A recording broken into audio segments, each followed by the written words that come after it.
अस्सलाम वालेकुम व्यूअर्स, मैं हूं आपका होस्ट अब्दुर्रहमान जो आज डिस्कस करेंगे दरियाए सिंध को बचाने के लिए 17 बिलियन डॉलर्स का प्रोजेक्ट जो शुरू हो चुका है और उसके इब्तदाई अच्छे नताइज भी आ रहे हैं। दरियाए सिंध जिसका शुमार दुनिया के 50 बड़े दरियाओं में होता है, वो पाकिस्तान के लिए इस कदर आम है कि अगर ये खुदा न खास्ता दरिया खुश्क हो जाए तो पाकिस्तान में ज़िंदगी ख़त्म हो जाएगी। इस वक्त हमारी 90% पाकिस्तानी आवाम डायरेक्टली या इनडायरेक्टली दरिया सिंध के पानी पर इंसार किए हुए हैं। सिर्फ 10% पाकिस्तानी ऐसे हैं जो पानी दरिया सिंध से नहीं लेते। इसके अलावा हमारा 80% काबिल काश रकबा दरिया सिंध और उसके मुआवन दरियाओं की वजह से ही आबाद है। हमारी टोटल मईशत के अंदर दरिया सिंध का हिस्सा 75% है। इस कदर ये अहम प्रोजेक्ट है। लेकिन जैसे जैसे माहौलियाती तब्दीलियाँ आ रही थी, हमारी इंसानों की इंटरवेंशंस बढ़ रही थी, तो दरिया सिंध के हालात ख़राब हो रहे थे। ऊपर से ग्लेशियर ज़्यादा पिघल रहे थे, तो जिसकी वजह से सैलाब बढ़ रहे थे और पीछे पानी का स्टॉक कम हो रहा था। इसके साथ साथ जो हमारा इंडस डेल्टा है वो ख़त्म हो रहा था। दरिया सिंध के रास्ते में आने वाले जंगलात हमने काट कर बेच दिए और पैसे डकार गए, उसका जिक्र भी कहीं नहीं था। फिर दरिया सिंध के साथ साथ हज़ारों की तादाद में झीलें और कुदरती तालाब थे जो हम लोगों ने खुश कर दिए। ये वो वजूहात थी जिनकी वजह से खदशा ये था कि दुनिया का ये अजीम दरिया कहीं मर ही ना जाए। तो इस दरिया को बचाने के लिए 2021 में लिविंग इंडस इनिशिएटिव शुरू किया गया। यूनाइटेड नेशन के ताउन से 17 बिलियन डॉलर्स का एक ऐसा मंसूबा शुरू किया गया जिसके तहत 25 बड़े इकदामात लिए गए और उन इकदामात के सबब अब अच्छे रिजल्ट्स भी आ रहे हैं। अब इन 25 इकदामात के सबब पाकिस्तान के अंदर 6 करोड़ 50 लाख एकड़ रकबा जो है उसे महफूज बनाना है। अब ये हेक्टर्स में कितना बनता है? ये 26.35 मिलियन हेक्टर्स बनता है। उसमें से गुज़िश्ता 3 सालों के दौरान 1.35 मिलियन हेक्टर रकबे को दोबारा से आबाद कर लिया गया है। यानी वहाँ पर जंगलात लग गए हैं, वहाँ पर कुदरती चरागाहें वापस आ गई हैं, कुछ झीलें रिवाइव हुई हैं। तो ये वो रकबा है। अभी 25 मिलियन हेक्टर रकबा मज़ीद हम लोगों ने कुदरत को लौटाना है। वहाँ जंगलात लगाने हैं, वहाँ पर प्रोटेक्टेड एरियाज़ बनाने हैं जहाँ पर चरिंद परिंद और नबातात अपनी मर्ज़ी से फल फूल सकें। तो ये वो इब्तदाई तौर पर 25 इक़दाम था जो हम आपको अभी बताने जा रहे हैं।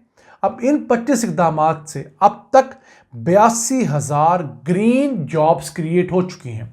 मसलन नर्सरी वाले अगर पौधे बना कर दे रहे हैं इस इनिशिएटिव के लिए तो वहाँ पर जॉब्स क्रिएट हो रही हैं। जो पौधे लगा रहे हैं वहाँ पर जॉब्स क्रिएट हो रही हैं। और 2030 तक 2 लाख मज़ीद नौकरियाँ ये प्रोजेक्ट पाकिस्तान में क्रिएट करने जा रहा है। अब इस मंसूबे के तहत जो बड़े बड़े स्टेप्स लिए जा रहे हैं, एक तो ये है कि ग्लेशियर्स की ग्रोथ शुरू की जा रही है, यानी ग्लेशियर्स की ग्राफ्टिंग की जा रही है। जी हाँ, ग्लेशियर्स को बड़ा भी किया जा सकता है। तो उसका प्रोसेस होता है ग्लेशियर्स की ग्राफ्टिंग करना या आइस टू पास बनाना, जिसकी वजह से ग्लेशियर्स का साइज़ बढ़ना शुरू हो जाता है। तो वो पाकिस्तान में सदियों से होता था, अब उसे एक बड़े लेवल पर हुकूमती और यूनाइटेड नेशन की सरपरस्ती में शुरू किया जा चुका है गिलगित बल्तिस्तान में। इससे हमारे ग्लेशियर्स कम पिघलेंगे, सैलाब कम आएगा और ज़्यादा अरसे तक पानी दस्तयाब रहेगा। फिर दरिया सिंध जो कि 3180 किलोमीटर तवील है, इसके रास्ते में 1 लाख कुदरती झीलें और तालाब बनाए जाने हैं।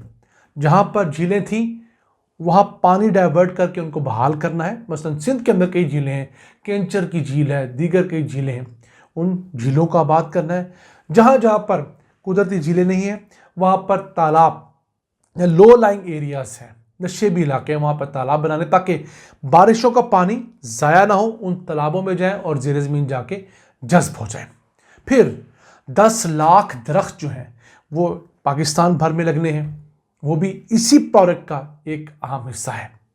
اس کے ساتھ ساتھ پاکستان میں جو پروٹیکٹڈ ایریاز ہیں، ایسے علاقے جہاں پر آپ شکار نہیں کر سکتے، درخت نہیں کاٹ سکتے، ان کی تعداد صرف 400 ہے۔ پاکستان جیسے رقبے کے ملک میں یہ تعداد 1100 ہونی چاہیے۔ جیسے ہم کہتے ہیں جی یہ فلانا نیشنل پارک ہے، فلانا ریزرو پارک ہے، تو وہ پارکس پروٹیکٹڈ ایریاز کی بات کر رہا ہوں۔ تو 500 مزید ایسے پارکس پاکستان میں بنائے جا رہے ہیں، ان پروسیس ہیں۔ مختلف پہاڑی علاقوں میں مختلف جنگلی علاقوں کو ڈیزگنیٹ کیا جا رہا ہے کہ اس علاقے میں کسی قسم کی انسانی عملداری اس طرح نہیں ہوگی، یہاں پر انسان کوئی ایک درخت نہیں کاٹ سکے گا، کوئی ایک گھر نہیں بنا سکے گا، کسی قسم کی انٹرونشن نہیں کرے گا۔ آئے گا، اگر رہنا ہے تو ٹینٹوں میں رہے گا، قدرت کو انجوائے کرے گا اور چلا جائے گا۔ اب اس طرح کے جو پروٹیکٹڈ ایریاز ہیں وہ دنیا میں 2,70,000 ہو چکے ہیں، ہمارے پاس ابھی صرف 400 کے قریب ہے۔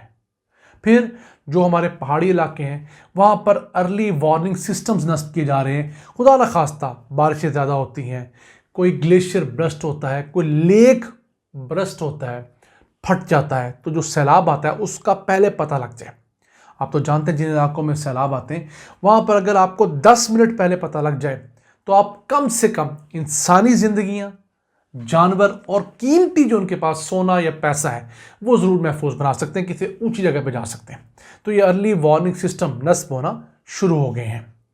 اب دریائے سندھ صرف ہم انسانوں کے لیے اہم نہیں ہے، ہماری معیشت کے لیے اہم نہیں ہے، بلکہ جانوروں کے لیے بہت اہم ہے۔ دریائے سندھ کو اگر ہم دیکھیں تو اس کے ارد گرد 195 میملز بستے ہیں، ممالیہ جانور ہیں 195 جو اس دریا سے پانی لیتے ہیں۔ پھر 668 ایسے پرندے ہیں جو دریائے سندھ کے راستے کے اندر آپ کو ملیں گے۔ اوپر سے شروع ہو جائیں گلگت بلتستان سے نیچے تک 668 اقسام کے مختلف پرندے اللہ نے دریائے سندھ کے اوپر آباد کر رکھے ہیں۔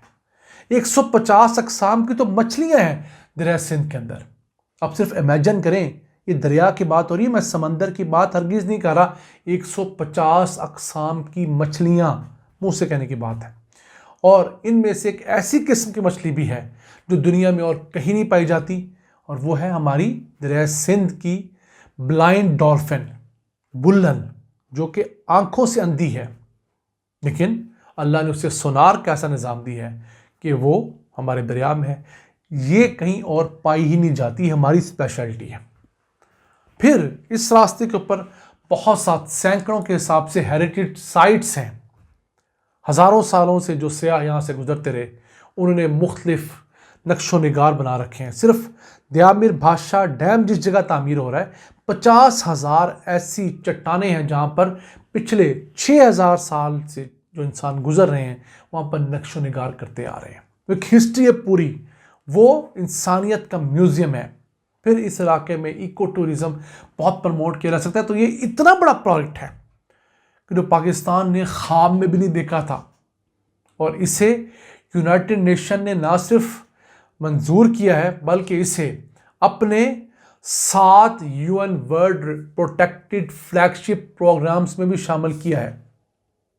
تو یہ ہم امید کرتے ہیں 2030 تک مکمل ہو، دریائے سندھ کی بحالی ہو، اور 6.5 کروڑ ایکڑ رقبہ اس کی وجہ سے محفوظ بنایا جا سکے، لوگوں کو زندگیاں ملیں، اور اگلے 100 سال کے لیے کم سے کم یہ دریا محفوظ ہو، پہلے سے بہتر ہو۔ ناظرین، یہ تھا آج کا ایپیسوڈ۔ اپنے میزبان عبد الرحمان کو اجازت دیجیے۔ اللہ نگہبان۔